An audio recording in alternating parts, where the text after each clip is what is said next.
அனைவருக்கும் வணக்கம். சற்று முன்பு தமிழக அரசு இன்று வெளியிட்ட 10 முக்கியமான அறிவிப்புகள் என்னென்ன என்பதை பற்றி விரிவாகத்தான் வீடியோல பார்க்கிறோம். வீடியோ கடைசி வரைக்கும் ஸ்கிப் பண்ணாம பாருங்க. வீடியோக்குள்ள போறதுக்கு முன்னாடி இந்த பயனுள்ள தகவலை லைக் பண்ணி உங்களுடைய நண்பர்கள் அனைவருக்கும் ஷேர் பண்ணி விடுங்க. இப்ப அந்த சேனலுக்கு முதல் முறையா வரீங்கன்னா சப்ஸ்கிரைப் பட்டனை பிரஸ் பண்ணிக்கோங்க. கூடவே பெல் ஐகான் பட்டனை பிரஸ் பண்ணிக்கோங்க. வாங்க வீடியோக்குள்ள போகலாம். முதலாவது அறிவிப்பு. தமிழகத்தில் வேலையில்லா பட்டதாரி இளைஞர்களுக்கு மாதந்தோறும் 4000 ரூபாய் உதவித்தொகை வழங்கும் புதிய திட்டத்தை விரைந்து செயல்படுத்துமாறு அதிகாரிகளுக்கு முதல்வர் விஜய் உத்தரவிட்டுள்ளார். தமிழக வெற்றி கழகத்தின் தேர்தல் வாக்குறுதியில் அறிவிக்கப்பட்டபடி வேலை தேடும் பட்டதாரிகளுக்கு மாதம் ரூபாய் 4000 மற்றும் டிப்ளமோ ஐடிஐ பிளஸ் டூ தகுதி உடையவர்களுக்கு மாதம் ரூபாய் 2500 நிதி உதவி வழங்கப்பட உள்ளது. இரண்டாவது அறிவிப்பு. தலைநகர் சென்னையில் சட்டம் ஒழுங்கை பாதுகாக்கவும் நேர கட்டுப்பாட்டை முறைப்படுத்தவும் சென்னை காவல் ஆணையர் மற்றும் அனைத்து காவல் நிலையங்களுக்கு தமிழக முதல்வர் விஜய் அவசர உத்தரவு ஒன்றை பிறப்பித்துள்ளார்.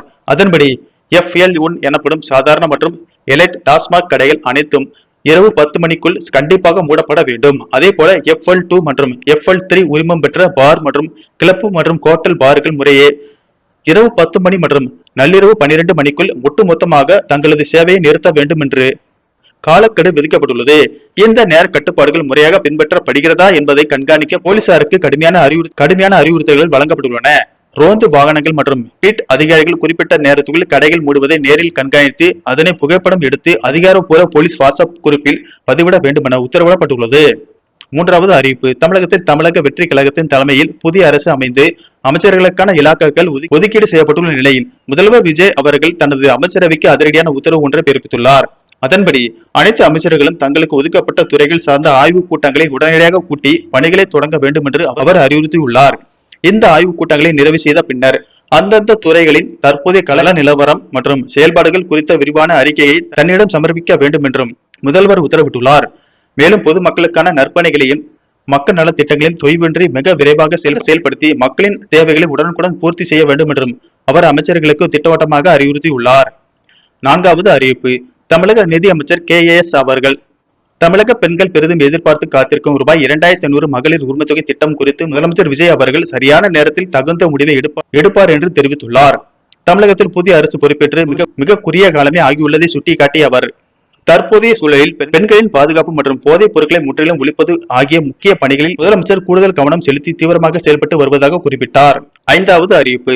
தமிழகத்தில் நடைபெறுந்த பெண்களின் வாழ்வாதாரத்தை மேம்படுத்தும் நோக்கில் கூட்டுறவு வங்கிகள் மூலம் மின்சார ஆட்டோ வாங்குவதற்கான 3 லட்சம் வரை கடன் வழங்கும் சிறப்பான திட்டம் நடப்பு ஆண்டிற்கும் நீட்டிக்கப்பட்டு அரசாணை வெளியிடப்பட்டுள்ளது. கடந்த ஆண்டு தொடங்கப்பட்ட இந்த திட்டத்தின் மூலம் ஏற்கனவே 600 பெண் பயனாளிகள் பயனடைந்துள்ள நிலையில் தற்போதும் தகுதியுள்ள மகளிர் இந்த வாய்ப்பை பயன்படுத்திக் கொள்ள தமிழ்நாடு அரசு அறிவுறுத்தியுள்ளது. இக்கடன் உதவியை பெற விருப்பமுள்ள பெண்கள் தாங்கள் வாங்கவிருக்கும் EV ஆட்டோக்கான விலை பதிப்பீடு, வருமான சான்று, குடும்ப அட்டை மற்றும் தேவையான அடையாள ஆவணங்களுடன் தங்கள் பகுதிக்குட்பட்ட கூட்டுறவு வங்கி அதிகாரிகளை நேரில் அணுகி விண்ணப்பிக்கலாம். ஆறாவது அறிவிப்பு.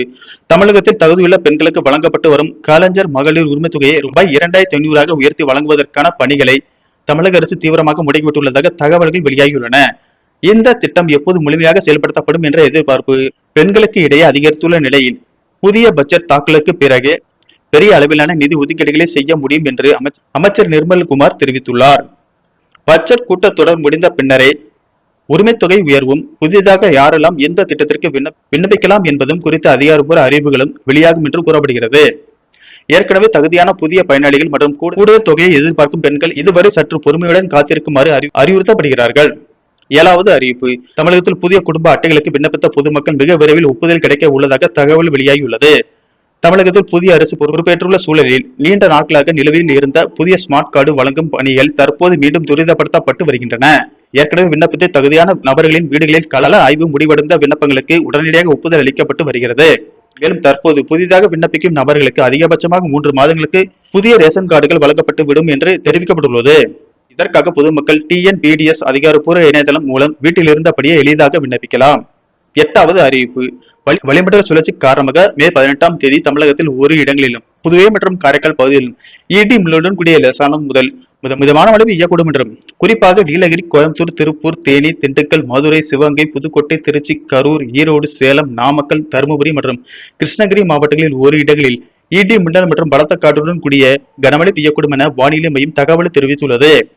ஒன்பதாவது அறிவிப்பு. தற்போதைய சூழலில் தமிழக அரசின் ஒட்டுமொத்த நிதிநிலை குறித்த வெள்ளை அறிக்கை ஒன்றை வெளியிடுவது எங்களது முதன்மை முன்னுரிமையாகும் என்று முதல்வர் விஜய் தெரிவித்தார்.